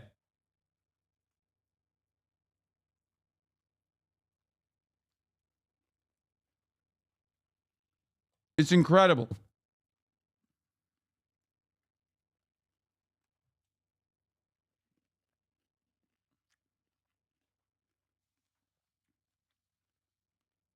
Even gun violence and its starting point still comes from the mass availability of guns and how much the gun manufacturer, Colt, in that circumstance, made it a formative part of your identity. That issue still very much exists, is at the heart of what I talk about with respect to commodity fetishization and how guns, a commodity, are treated not only as a cultural signifier. When you own a gun, you're a gun owner, but also a political movement. You're part of an in-group of like-minded individuals that make political choices and decisions specifically at the behest of protecting your hobby, your commodity.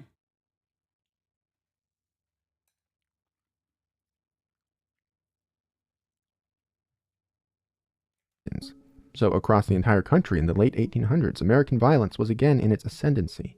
Gun violence had worked for the colonists, it had worked for the revolutionaries, so now it was working for post-Civil War Western prospectors, Southern Americans, and xenophobic urbanites. These conflicts all reflect an idea that guns should be used to settle disputes. It is this idea which is perhaps at the core of America's gun culture. So for decades, that was exactly what happened. In the 1900s, America just got more and more homicidal. In 1900, the homicide rate was roughly 1 per 100,000 people. By 1930, it was almost 10 per 100,000 people. Much of this was due to gun violence surrounding prohibition and organized crime. America was in a sort of Tommy gun era, and its impacts were devastating. And so, we come to the next major force in America's gun culture, the NRA. By the 20s, the NRA had already been around for some 50-odd years. The group was originally founded to increase marksmanship abilities. For decades. Yeah. The NRA in its inception is actually created by the North. It's created by a New York Times journalist. Okay? It originally starts because the well-armed, the heavily armed Confederate states are able to put up a strong defense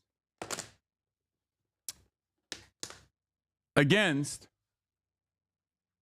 the law enforcement authority of the Union.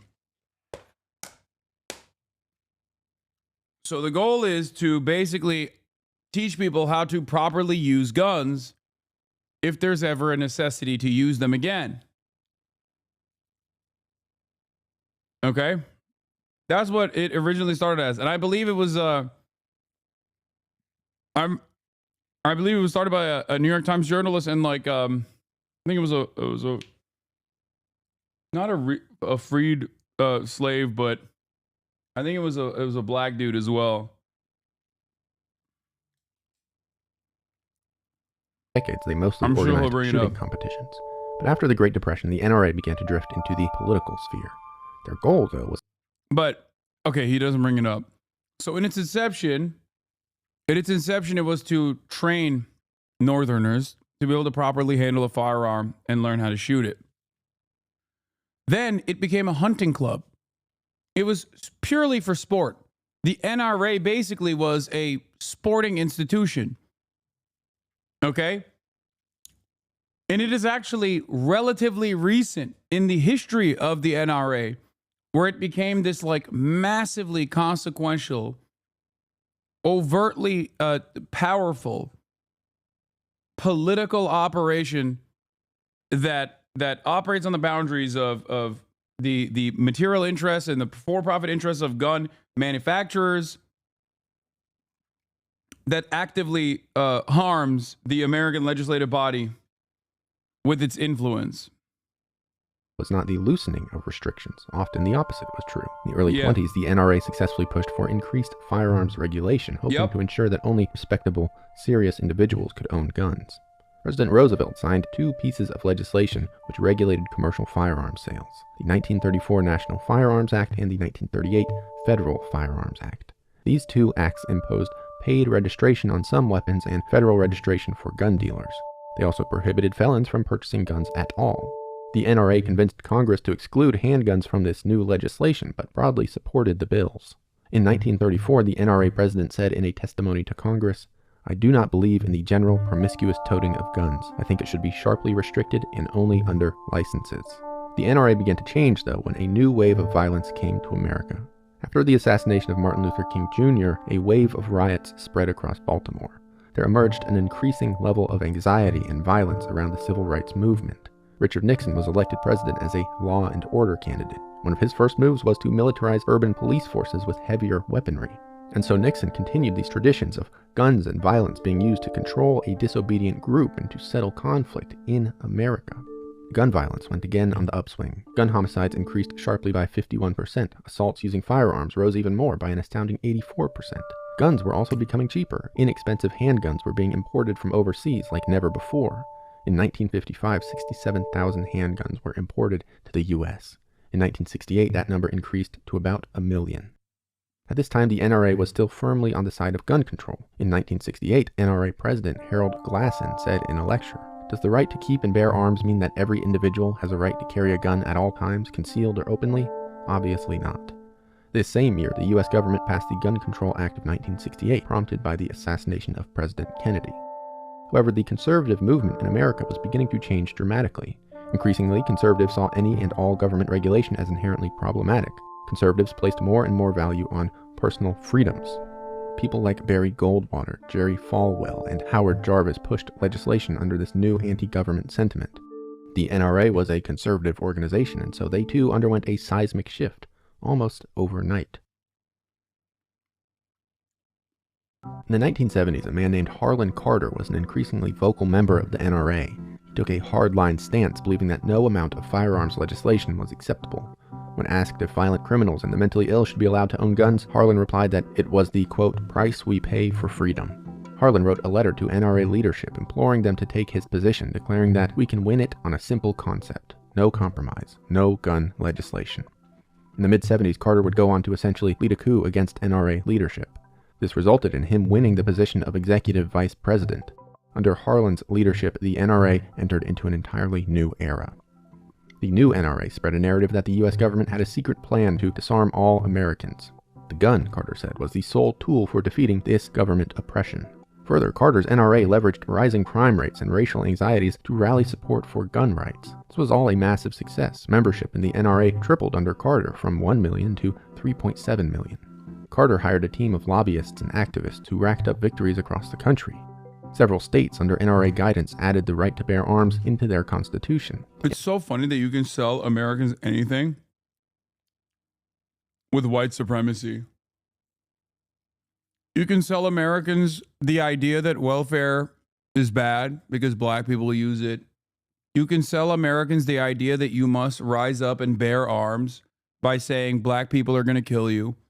You can also, ironically, sell Americans the idea that there needs to be gun control by also using black people. California is a fantastic example of this, where in the immediate aftermath of a Black Panther Party demonstrating an armed protest at the state capitol, Ronald Reagan came down with, what is it called? The Mulford Act, I believe. They immediately made it illegal to openly bear arms in public.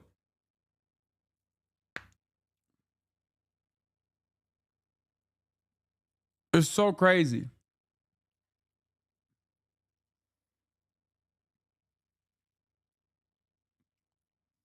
The NRA repeatedly defeated efforts to increase gun control measures on a federal level. Even after Carter left his position in the 80s, the NRA continued to find political success. They raised $70 million for Republican House Leader Newt Gingrich, and they spread pro-gun messaging throughout important swing state elections. Near the turn of the century, the NRA capitalized on the unpopularity of Bill Clinton, tax increases, and failed government reform policies. However, as Senator Chris Murphy points out in his book, the NRA accomplished a lot after the year 2000, despite having very little actual power. The NRA did not spend a lot of money compared to other lobbyists and super PACs. In 2012, NRA endorsed candidates only won 1 out of 7 elections. During this time, there was very little statistical electoral advantage to having the NRA on your side. Bizarrely, the NRA had become an effective political force without actually having much in the way of political capability. Murphy, a politician himself, notes the phenomenon of the squeaky wheel. While a small minority of Americans support everything the NRA advocates for, the NRA encourages that minority to be as loud as possible. This, of course, skews public perception, which can result in real legislative and electoral action. The NRA also has a remarkably strong brand. For a politician, the NRA endorsement broadcasts a lot more than gun rights. It's a conservative badge of honor. Whether or not the voting population agrees with the NRA on individual policy issues, a candidate earning their endorsement can be an important piece of the electoral puzzle. Culturally, the NRA also has a significant impact among citizens. The NRA, building on centuries of tradition, continues to tie gun ownership to liberty and personal freedom. Whether or not you, personally, the viewer, agrees with this notion, it must be said, this is the angle for the NRA. They are carrying the torch of their forefathers. Like Samuel Colt, the NRA proclaims that guns are more than just objects, they are symbols of freedom. For a long time, the NRA was viewed quite favorably among Americans, and so this messaging was very successful. In recent years, though, they have begun to lose much of this cultural capital. But when we put all of this story into a pot, we get the American gun culture. Up to this point, I have omitted one perhaps large part of American gun culture: media. America is the land of media. Much of this media is very violent, and much of it includes guns. Research on the correlation between violent media consumption and violent behavior has produced mixed findings. This media is a part of the American gun culture, but if we blame violent video games, movies, and music for this culture, I think we are looking at the equation from the wrong end. After all, violent media does not just erupt out of nowhere and produce violent behavior en masse. Video games, movies, music are all created as reflections of American sensibilities. Companies produce violent media because America wants violent media. These things are part of the existing gun culture, and maybe they even exacerbate that culture. But they are not the cause of it. They are more symptoms than virus. It seems to me that America's affinity for guns comes from 3 places. It is the sum of 3 parts: tradition, rights, and mythology. In this country, we have a long-standing tradition of gun violence. The landmass was conquered through gun violence. The country itself was founded on gun violence. Time and time again, social conflicts have been solved through the means of force, often with a firearm. This macro tradition has leaked into the micro. For some Americans, guns are now a legitimate way to settle disputes or control groups of people. The right to own guns is expressed in the American Bill of Rights. The country was founded with firearms in mind in one way or the other. But due to aging language, changing times, and increasing polarization, there is little agreement on how exactly America should protect this right. Guns have a profound mythological meaning in America.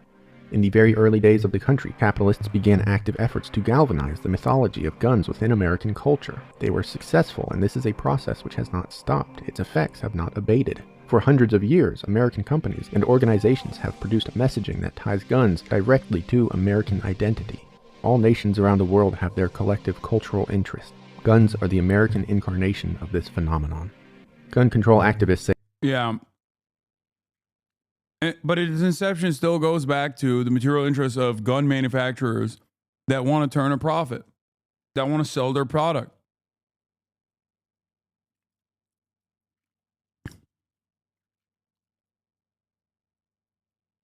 When will you finally discuss Syria? Please talk about Syria. You never do. I have. There are numerous videos on Syria on my YouTube page. The last guy that came in and yelled at me for not talking about Syria came back an hour later and said, actually, my bad, you did cover it pretty extensively.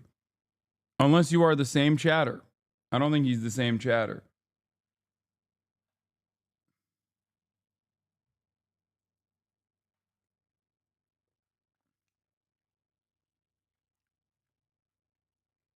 say that something must give, that gun violence is out of control, and that we simply must act. More often than outright removal of firearms, activists often demand a compromise that takes the form of increased gun regulation. The other side says that we already have regulations in place, that they already have compromised. They point to the thousands and thousands of gun laws which already exist on federal, state, and local levels. This debate just goes on, and I'm not really sure what the path forward is, but I do think that understanding the gun within American history and mythology could be a good place to start.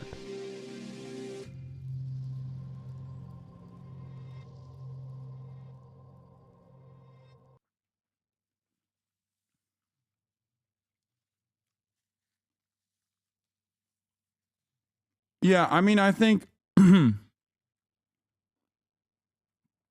good video. It tackles one aspect of, like, it definitely does exactly what its stated purpose is, which is the historical context as to why Americans are so obsessed with guns.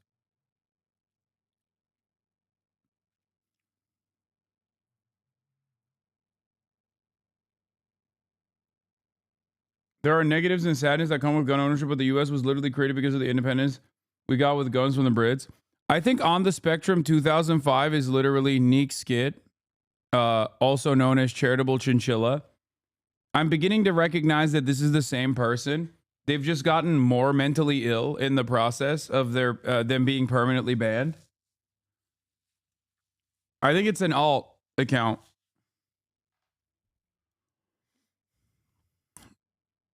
I mean, given that the account creation and following since date is identical, I suspect that this is a formerly banned chatter.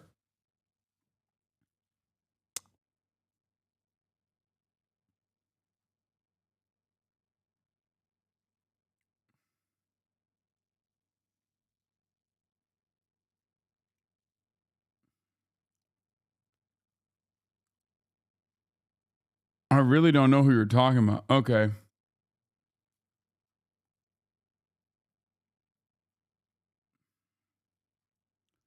Anyway.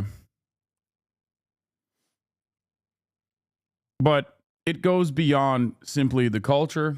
But I think the video actually factored in the constitutional interpretation and how that has changed.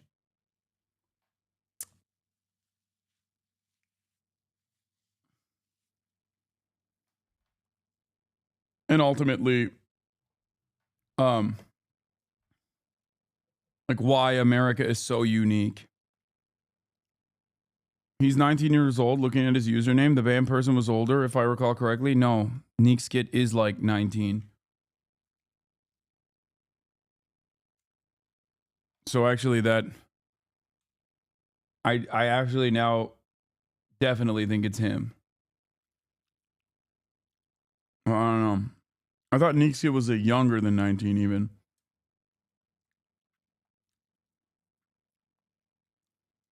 Yeah, this chatter is probably not him.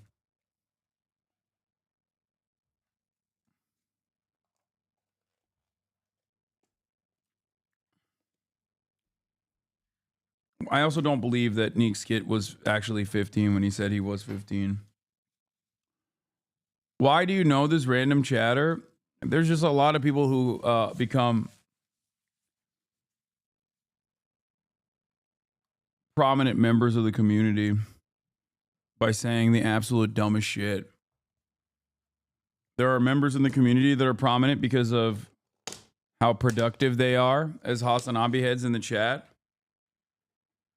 And then there are people in the community that just say a whole bunch of just some of the dumbest shit you've ever encountered. And they basically become side characters until they inevitably get banned, actually.